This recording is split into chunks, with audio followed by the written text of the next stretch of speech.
ಸ್ನೇಹಿತರೆ ನಮಸ್ಕಾರ. ಜ್ಞಾನಯೋಗಿಗಳಾದಂತಹ ಪೂಜ್ಯ ಶ್ರೀ ಸಿದ್ದೇಶ್ವರ ಮಹಾಸ್ವಾಮಿಗಳವರು ಹೇಳಿದಂತಹ ಕಥೆ ಇದು. ಒಂದೂರಲ್ಲಿ ಒಂದು ರೈತಾಪಿ ಕುಟುಂಬ ಇರುತ್ತೆ. ಆ ಕುಟುಂಬದ ಯಜಮಾನ ಕೃಷಿ ಕಾಯಕ ಮಾಡಿಕೊಂಡು ಮಡದಿ, ಮಕ್ಕಳು, ಸೊಸೆಯಂದರು, ಮೊಮ್ಮಕ್ಕಳೊಂದಿಗೆ ತುಂಬ ನೆಮ್ಮದಿಯಾದ ಜೀವನವನ್ನು ಕಂಡುಕೊಂಡಿರ್ತಾನೆ. ಒಮ್ಮೆ ಅವರ ಬೆಳೆಗೆ ಒಳ್ಳೆ ಬೆಲೆ ಬರುತ್ತೆ. ಆ ಹಣದಲ್ಲಿ ತಮ್ಮ ಜಮೀನಿನ ಪಕ್ಕದ ಜಮೀನನ್ನು, ಬರಡು ಭೂಮಿಯಾಗಿರುತ್ತೆ, ಅದನ್ನು ಕೊಂಡ್ಕೊತಾನೆ. ಆ ಭೂಮಿಯಲ್ಲಿ ಉಳುಮೆ ಮಾಡಲಿಕ್ಕೆ ಹೋದಾಗ ಅವ್ರಿಗೊಂದು ಮೂರ್ತಿ ಸಿಗುತ್ತೆ. ಅದು ಗಣೇಶನ ಮೂರ್ತಿಯಾಗಿರುತ್ತೆ, ಚಿನ್ನದ ಮೂರ್ತಿಯಾಗಿರುತ್ತೆ. ಮನೆಗೆ ತಂದು ಆ ಮಣ್ಣನ್ನೆಲ್ಲ ತೊಳೆದು ನೋಡಲಾಗಿ ಅಕ್ಕಪಕ್ಕದ ಮನೆಯವರೆಲ್ಲ ಬರ್ತಾರೆ, ಇವರಿಗೆ ಪ್ರಶಂಸೆ ಮಾಡ್ತಾರೆ.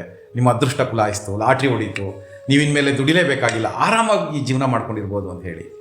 ಆದರೆ ಎಲ್ಲರಿಗೂ ಖುಷಿ ಇದ್ದರೂ ಸಹ ಮನೆ ಯಜಮಾನನಿಗೆ ತೃಪ್ತಿ, ಅಸಮಾಧಾನ ಇರುತ್ತೆ. ಯಾಕೆಂದರೆ ಆ ಒಂದು ಮೂರ್ತಿಯ ಕೆಳಗಡೆ ಇದು 23ನೇ ಮೂರ್ತಿ ಅಂತ ಬರೆದಿರುತ್ತೆ.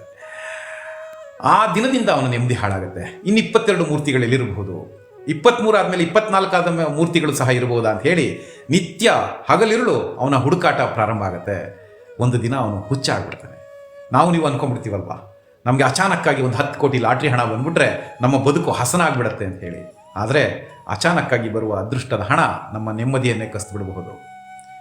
ಹಾಗಾಗಿ ನಾವು ಪರಿಶ್ರಮದಿಂದ ದುಡಿದಂತಹ ಹಣ ನಮಗೆ ನೆಮ್ಮದಿ ಕೊಡುತ್ತೆ ಅನ್ನೋದನ್ನು ತಿಳ್ಕೊಂಡು ನಾವು ಬದುಕನ್ನು ಸಾಗಿಸಬೇಕಾಗಿದೆ. ಈ ಕುರಿತು ಚಿಂತನೆ ಮಾಡೋಣ. ಮತ್ತೆ ಭೇಟಿಯಾಗೋಣ. ನಮಸ್ಕಾರ.